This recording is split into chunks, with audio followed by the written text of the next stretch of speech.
We're now joined by Karl Knights, the Managing Director over there at App Annie, the data people. That's how I refer to you in my head. How are you doing, sir? I'm very well, thank you. It's great to be here. Yes, likewise, back at a physical event again. So, given that you are the mobile data people, I imagine during the last 2 years, you've all been sitting there watching lines go up, lines go down, pie charts dividing into weird places.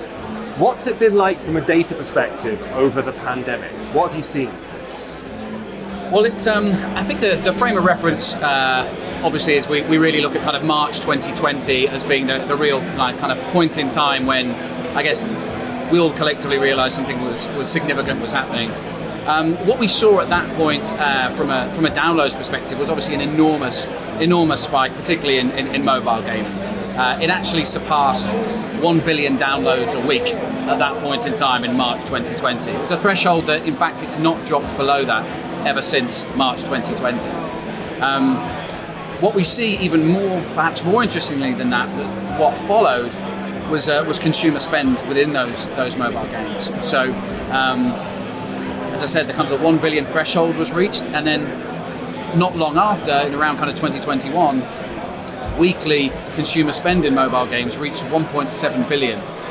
And again, we have not dropped below that threshold since the kind of mid part of 2021. So, I mean, they're kind of the big outcomes of that we saw during that time. And obviously, what's driving that is people's time with mobile as well. So, not just mobile gaming, but the perspective across all activity on mobile. It's now a third of our waking hours each day. It's around 4.8 hours each day. So clearly, none of those two previous trends are possible without the significant time that people are spending. So yeah, that's really what we've seen. It's interesting that it pushed them towards mobile, it pushed the general population, but they've stayed there. That's interesting that they haven't immediately gone back to normal. Exactly that. Yeah, that really is the story. That with the lockdown, people were kind of pushed is perhaps the wrong word, but encouraged and just found the opportunity and found the need to do more on their mobile. And what we see now is just a greater comfort with spending in apps, with potentially subscribing to other services. Any obstacles that exist before or unease that they might have had has completely disappeared, but certainly eased. And also I think the sophistication of mobile games publishers to understand the dynamics and motivations as to why you would be there in the first place. And the same would be for kind of entertainment services as well. We're really seeing even more adoption, usage and spending within those types of apps. Well, you guys release a State of Mobile report every year, which we always take a look at. This year, you focused on Germany and a specific explosion of growth in that country, putting it right to the top of Europe in terms of its mobile usage. What did you notice there, and why do you think that's happening, specifically Germany? So it's actually the kind of culmination of a trend that we've seen over the last couple of years. It's a very strong market. I wouldn't say that its kind of pattern of growth is vastly different to other countries in Europe. It's just a slightly faster rate than we've seen previously. But again, I think what you'll see there is a consistent story that whilst download growth in 2021 and 2020 was not as dramatic as it has been in maybe 2020 on 2019, the growth in spend has been, and that's really what is kind of propelling countries like Germany to have such a bigger opportunity, is because again it's that comfort of consumers with spending in apps. So that's really what's driving that market. Well, everything has obviously affected different companies, developers, and the pandemic has affected basically everyone on the planet in some way or another. What about you guys at App Annie? Has it changed the way you guys have had to do business, or is it, steering the ship as ever? It's like every business. We went through an initial phase of just figuring out how we would continue to do business. Thankfully, we work with some tremendous customers that were adapting in that space as well. So I think we've adapted very well. What's very important to us is enabling our team, our employees to live and work where they want. So we've had a very flexible kind of working policy, if you want to call it that, for quite some time now, and we've recently brought in what we call the kind of 90-day kind of work from anywhere passport. So anybody that works from App Annie can work literally from any location they wish for kind of 90 days, as well as flexible working as well. So yeah, you'll see people in our team that have always wanted to live in Italy for a period of time, or go and live and work in Barcelona or anywhere else. That we want to encourage that, because we ask a lot of our employees, but we want to kind of give as much back to them as well. And yeah, that's working out really well. Well, you guys cover not just games. You're not just looking at people playing PUBG or Fortnite. You cover the entire app economy. So you're looking at people using TikTok and Amazon and all the apps that are available.